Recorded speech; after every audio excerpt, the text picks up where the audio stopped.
Hi guys, good morning. It's our day 2 here in Seattle and maaga kaming nagising dahil the whole day today we'll be exploring Pike Place Market and ito tayo ng iba't ibang place dito sa downtown Seattle.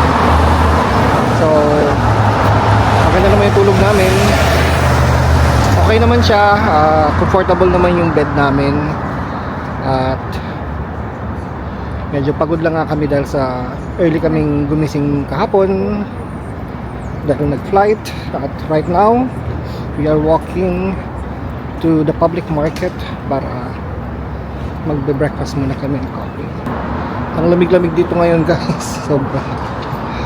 It's 37 degrees at napakalamig, kaya suot namin itong makapal na jacket. Buti na lang may dala kami, parang mas malamig yata dito kaysa sa San Francisco. So ayan, pabukas na yung mga tindahan at join us for today. Maghanap tayo ng magandang mga papasyalan at for sure makakainan dito sa public market.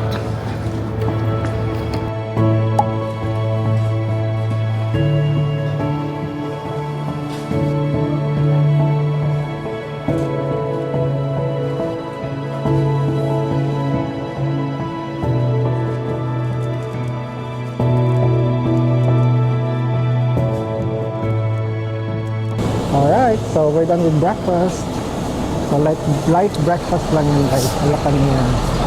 And good thing masarap yung na-order namin. So the La Panier has been there since what, 1983, right? 1983. Kaya naman talagang masarap.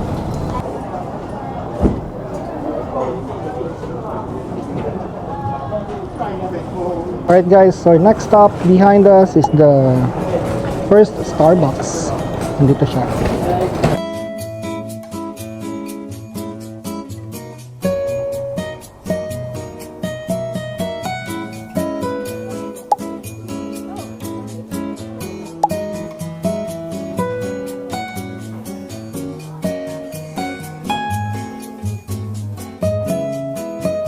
May melon.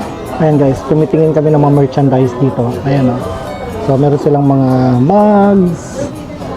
Meron din siyang mga bags. So ayan, mga good souvenirs para dito sa pinakauna-unahang Starbucks sa buong mundo, to be exact.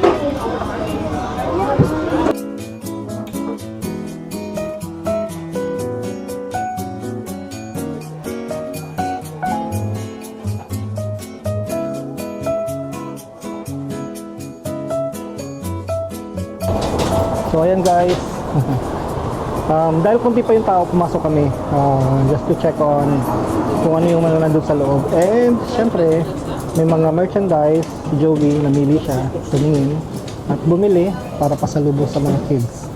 So yun. So how's your experience sa first Starbucks? Starbucks, okay lang. Okay lang? Ano yung binili Hindi mo? naman masyadong crowded.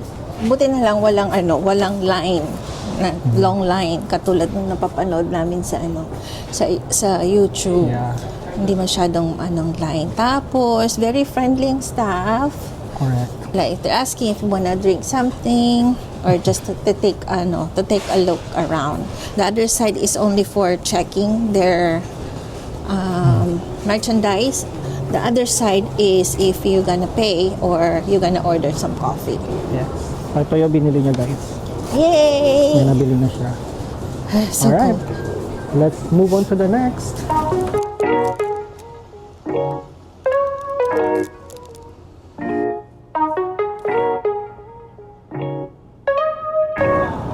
Tignan nyo guys kung gaano ka-foggy ngayong araw na to.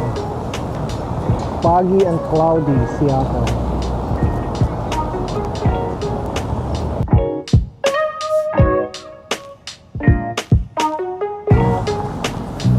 Pike Place Market. Hello. Yan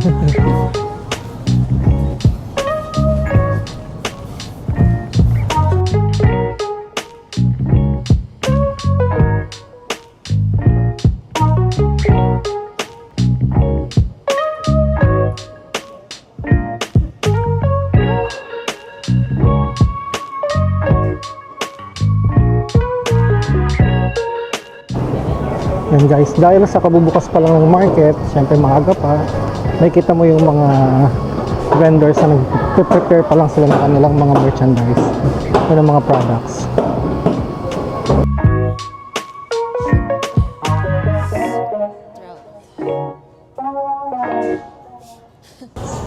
Any questions, let me know. We Thank pack you. for travel, we ship for free anywhere in the U.S. Wow. All this stuff you can get sent to your front door overnight. Oh, It's wow. nice and fresh that way. Thank you.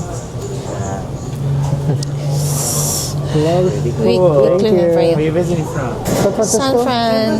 Yeah. Yes. Seahawks. Go Seahawks.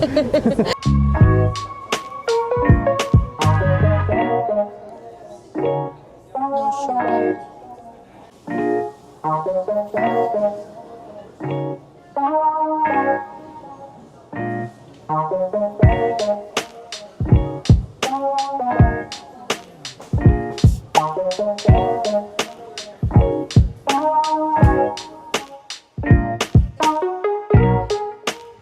So dito guys, dito sa fish market na to, this is the place where it's famous for fish tossing. So nakikita ko siya sa YouTube din, saka sa mga ilang videos na talagang sikat sila. So every time I bibili, they're throwing the fish back and forth. Parang it's a kind of a show na napaka-interesting saka entertaining as well. So good thing pagdaan natin nagkataon na bumili at nakakita tayo at na-experience natin siya. Fresh dito sa Seattle. Pike Place Market. Nakaka-enjoy siya.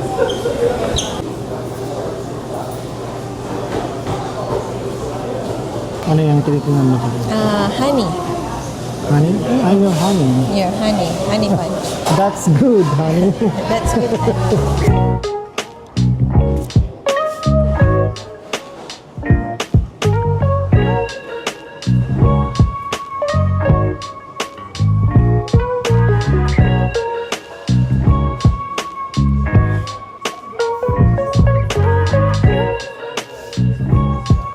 So meron din sila mga spices guys, yung mga nakabataw.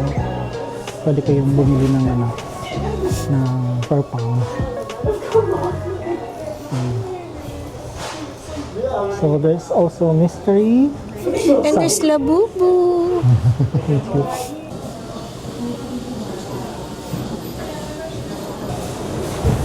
Yeah, pretty. Free sample. And sobrang malamig kaya kailangan natin to.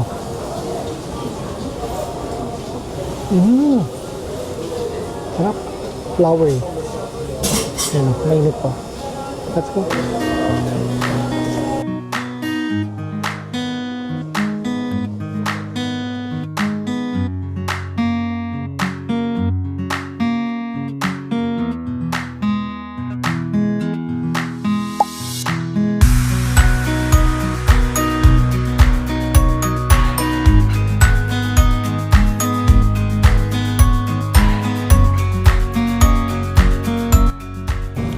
So dito kami guys sa Gum Wall Alley. Ayan. Ang daming gum sa wall. Actually, we're thinking about sticking our own gum there, but unfortunately, wala kaming dala. So, yun. Kaya nag-isip din kami kung gagawin ba namin dahil pag pumunta ka dito sa alley na to, medyo maganda siyang tingnan, but at the same time, parang alam nyo na yung gum na syempre chino ng mga tao tapos didikit nila sa wall. Medyo may pagka-gross siya, kaso lang kung makikita mo yung kumpul-kumpul na gums and then may mga tumutulo pa, para siyang isang work of art. And yung smell niya din ay definitely not good, pero it's a tourist spot here in Seattle, kaya we're still also lucky to be here at na-witness natin siya.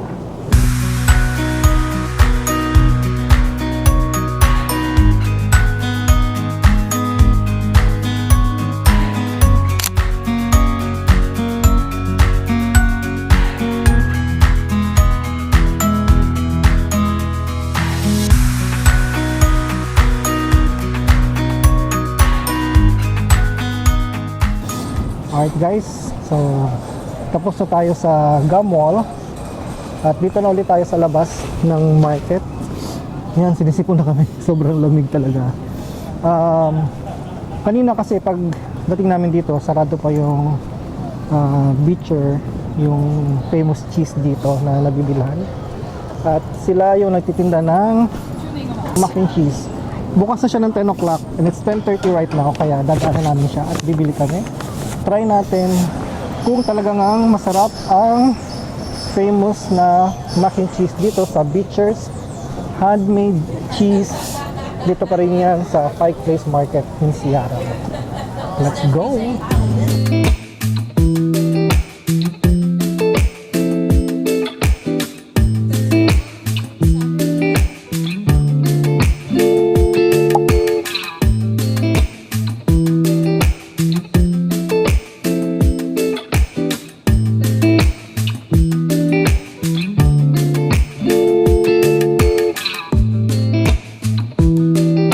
Ayan guys, bibili tayo ng world's best mac and cheese. Try natin kung totoo nga yung hype na ito ang pinaka-the best na mac and cheese in the whole wide world.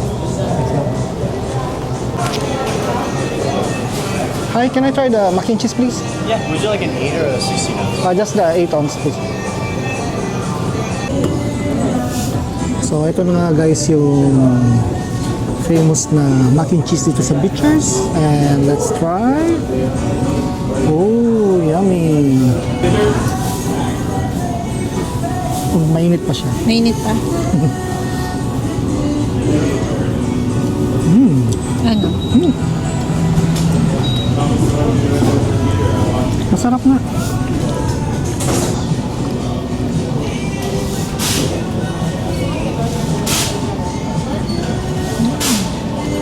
Sarap, diba?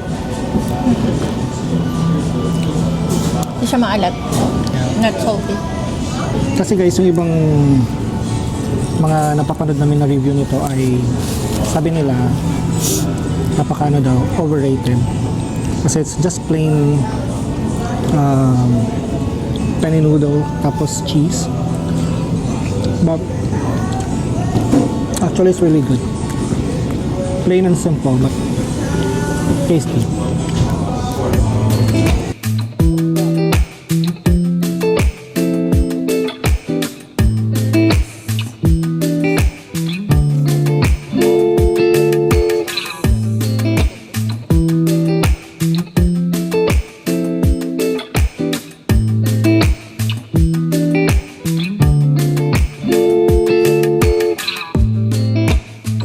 Ayan, guys, lumabas na si Haring Araw.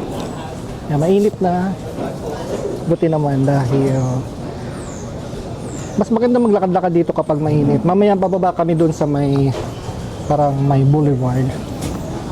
So isa rin siya sa mga tourist spots dito. At dahil muna ulit tayo dito sa isa sa mga sikat din na pastries dito sa Pike Place Market ay yung Piroshki. So bibili lang kami ng snacks para sa hotel.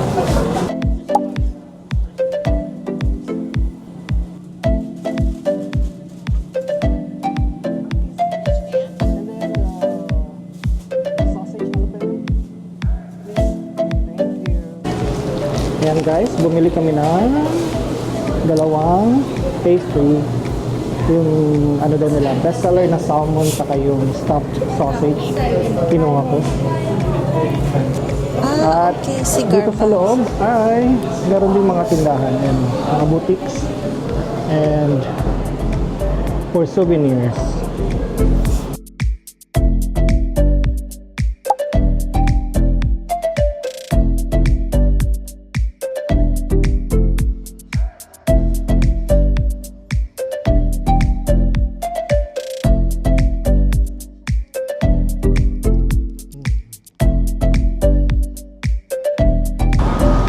So we went into this store. It's called Robot versus Lot, and napaka Bango. accommodating naman nung sales lady kasi They are They're friendly, actually. Friendly sila dito.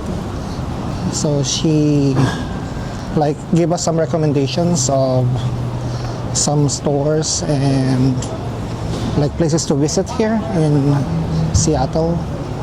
Binigyan niya kami ng list and it's kind of helpful kasi parang if you are a new timer, at least meron kayong idea kung saan pupunta. And may mga directions na din kaya thankful kami dahil may mga residents or locals here that are so accommodating to tourists like us.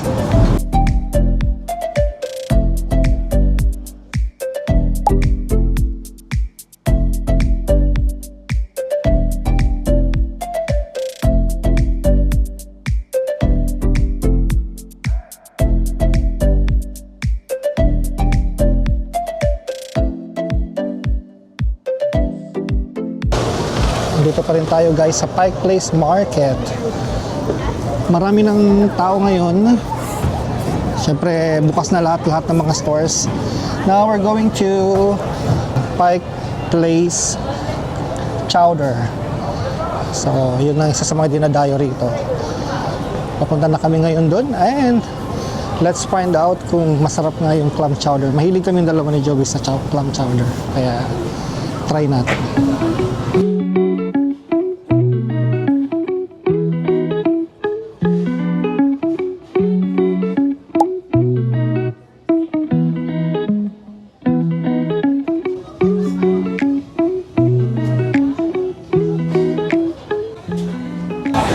So we decided guys na i-try natin yung different chowders.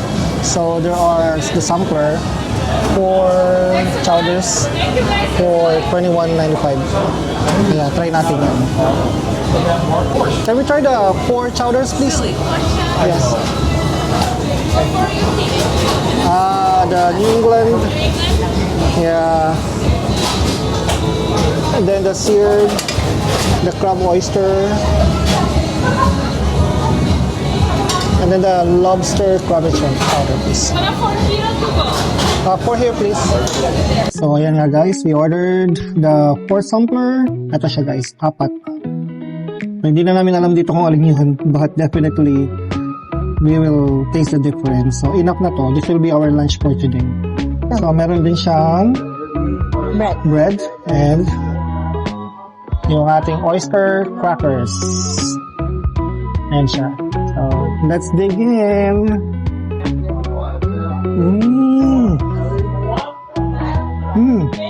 I think this is the original. This is the New England clam chowder.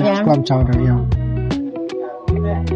Kasi, you know when you are used to it. Like, sabi ko nga sa inyo, favorite namin ni Joey ang clam chowder. This is the New England. Yummy!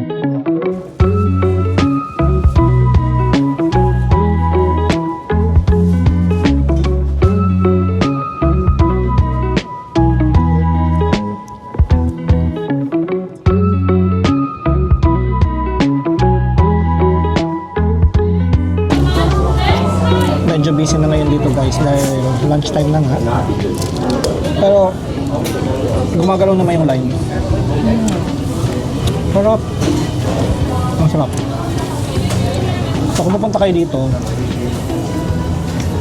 and you're undecided kung anong klaseng chowder ang gusto nyong tikman, you might as well take the sampler, the 4 samplers. Maliit lang naman ang portion niya and affordable. So yun ang suggestion namin dahil pag, bihira lang naman kayo pumunta dito kaya much better na matikman nyo lahat ng klase ng chowders. Oh my God! We're so full. Ang sarap-sarap ng clam chowder. Anyhow, nandito pa rin tayo sa Pike Place Market. Masasabi ko lang, siguro you'll be spending your whole day here. Kung talagang gusto mong i-bisitahin or talagang busisiin yung mga stores. At saka yung pagkain, hindi ka magugutom, maraming choices dito. Tsaka mura. Saka mura siya. Mura ang food. Yes, correct. So, ayan na guys. Tingnan nyo ang pila sa Starbucks. Ang haba na ng pila. Kaya kung pupunta kayo rito, make sure that you come really early. Katulad ng ginawa namin kanina. So, pinipilahan talaga siya. Yun. So, right now guys, andito tayo ngayon sa Rachel's Ginger Beer.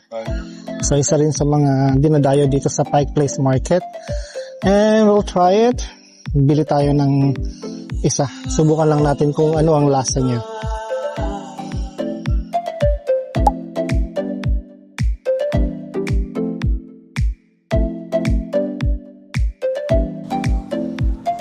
So, ayan guys. Trinay natin yung isa sa mga recommended nila, yung Pink Guava. So, tingnan natin.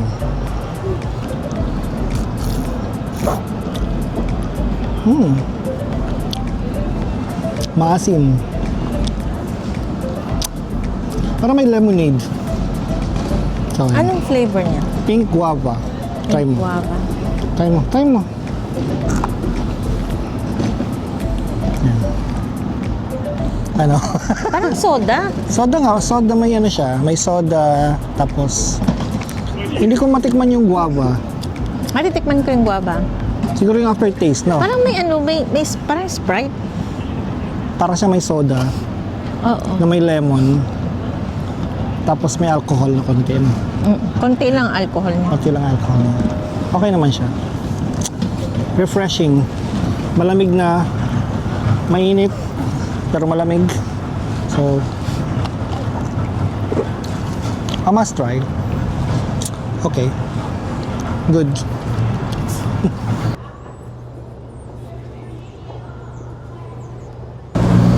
So pumunta kami guys dun sa lower level nung Pike Place Market, pero wala naman kami masyado nagustuhan. Pumasok si Joey sa mga stores pero wala rin siyang gustong bilhin. Now we are going to the waterfront. At isa rin yan sa mga pinupuntahan ng mga turista. So let's go. Nandito rin yung Seattle Aquarium. Do you wanna go to the aquarium? Yeah. Yeah. Alright, so punta daw kami sa aquarium. Tingnan natin kung ano nandyan. Samahan nyo kami guys.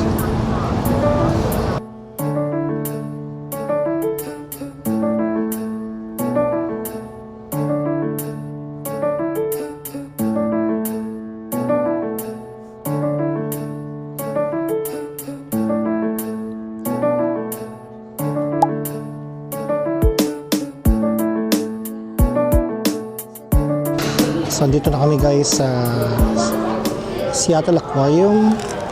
And ang entrance niya ay $49 each. So, we decided to buy the city pass na it's $129, and then it includes the Seattle Aquarium and then the Space Needle, yung admission niya, plus we get to choose 3 more. So mas makakatipid ka guys kasi syempre ito pa nga lang aquarium ay $50 na each, plus we get 4 more, kaya mas maganda siya. So for tourists, we recommend getting the city pass.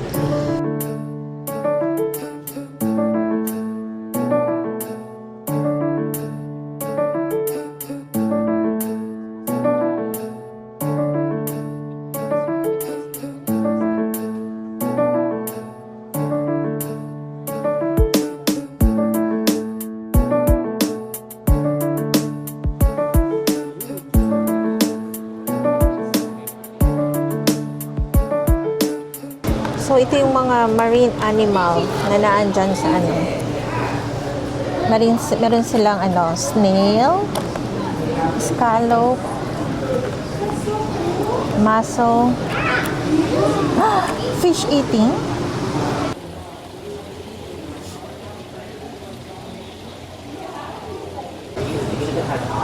I'll touch it. Okay. But you have to use your finger. One finger. Only. So it's kind of jelly. It's moving. Let me see. Ooh. How was it? Slimy. Slimy? Yeah.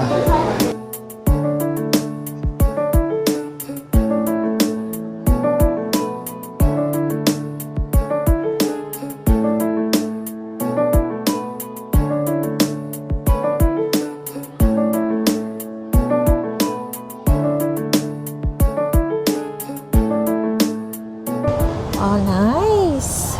Oh, So we're done on the main building ng aquarium at meron pa siya doon sa isa kaso lang dito muna kami sa may harbor kasi maganda ang view. Ayan, kanina gloomy, cloudy, but now look at that. Ang ganda na ng panahon.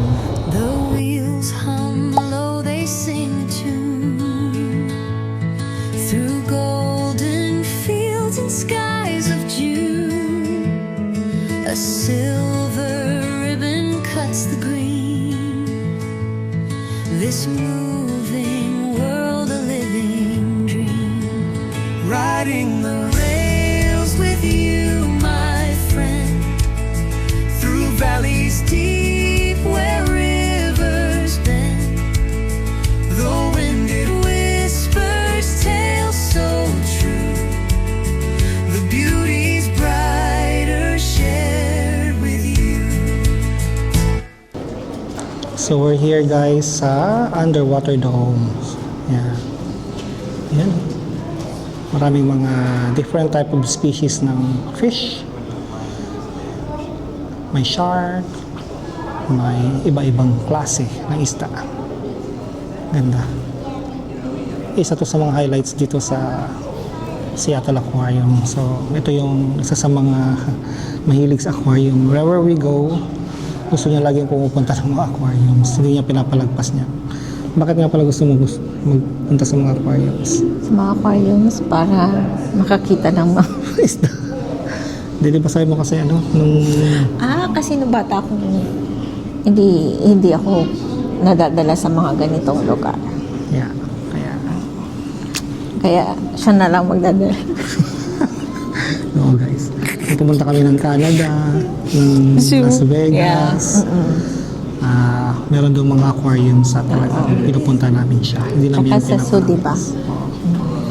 Gusto namin makakita ng mga Kasi dati siyang ano, dati siyang sirena.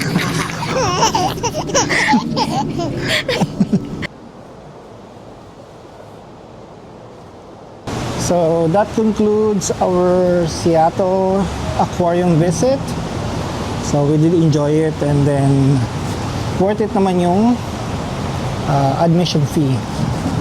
Dahil although hindi masyadong madami yung kanilang pinapakitang mga ano doon or mga species ay okay naman din dahil nakaka-relax. So we're gonna go to our next destination which is the Pioneer Square.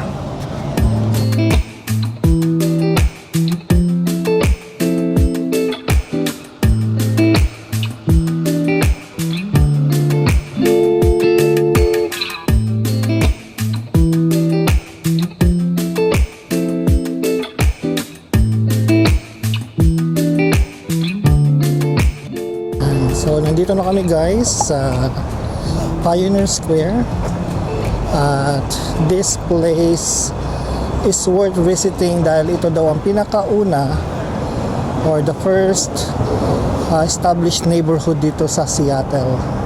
So kaya siya tinatawag the Pioneer Square. So parang itong lugar na to ay also known as the Old Town Seattle. So yung mga architectures dito ay historical. So may mga Victorian or Romanesque style. So parang isang stretch to ng ng lugar na merong mga restaurants, bars, And sinasabi nilang friendly neighborhood.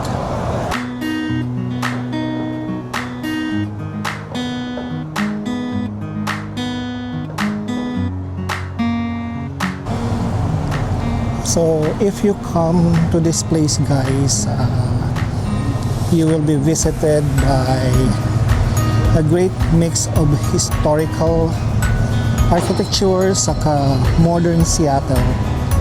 So makikita mo na may mga luma pa siyang mga buildings at saka may mga bago na Structures. yun. So itong place na to, guys, is also known for the underground tours, kung saan merong mga hidden tunnels, yung mga remnants of the original city buried after the Great Fire. Unfortunately, hapon na, medyo madilim na siya, kaya hindi na kami makakapunta dun sa underground tunnel. Meron dito mga tours na available, but we're not gonna be able to go there kasi medyo late na din.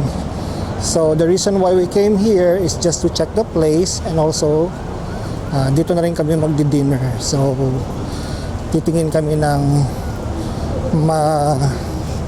pwede namin puntahang restaurant.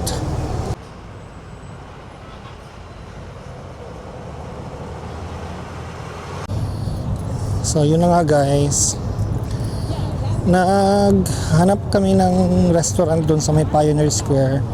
Meron naman siya pero hindi namin nagustuhan dahil maglalakad lang kasi kami pabalik ng hotel, kaya ayaw namin gabihin, at yung lugar doon, surrounding area, ay merong mga so mga homeless, kaya hindi tayo taga rito, kaya mas okay na rin yung nag-iingat, di ba? So hindi ko naman sinasabi na saktan kami or may mangyayari sa amin, but mas maganda na rin yung nag-iingat tayo, di ba? Kaya dito na lang kami maghanap ng makakainan sa malapit sa aming hotel.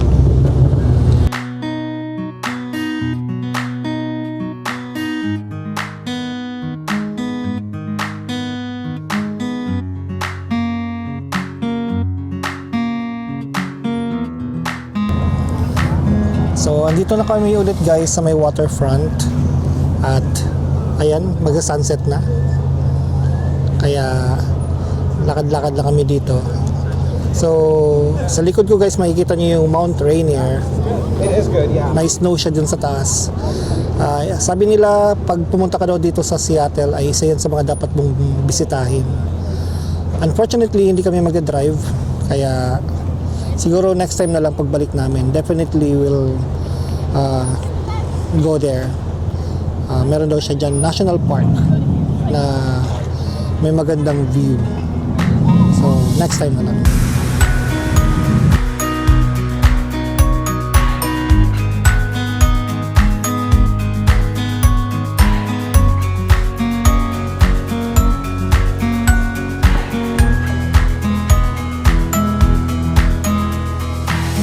Finally, we decided na nag-crave kami bigla sa dumplings at saka sa noodles.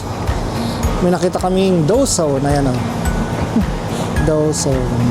So dito na kami magdi-dinner. At meron din siyang egg fried rice.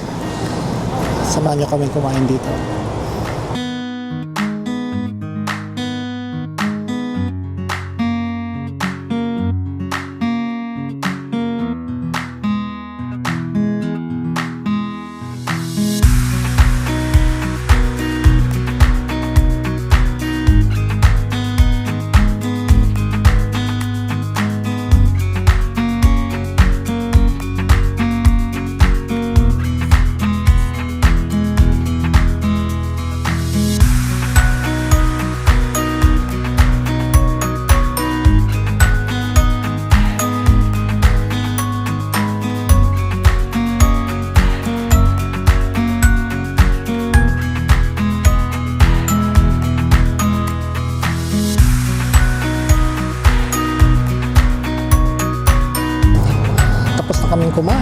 nakapag-dinner na din. Craving satisfied. So ngayon naglalakad na kami pabalik sa aming hotel. At it's been a long day. So umalis tayo kanina ng umaga or ng maaga at ngayon gabi na. So magpapahinga na kami dahil bukas ay another day and meron kami makaka-line up ng mga activities. So thank you guys for joining us and don't forget to hit like, comment down below and subscribe, plus hit that notification bell button for more videos to come so that you'll get notified. Okay? So, ayan, nakabalik na kami sa aming hotel. Good night! Good night guys, and see you again tomorrow for our next adventure. Bye!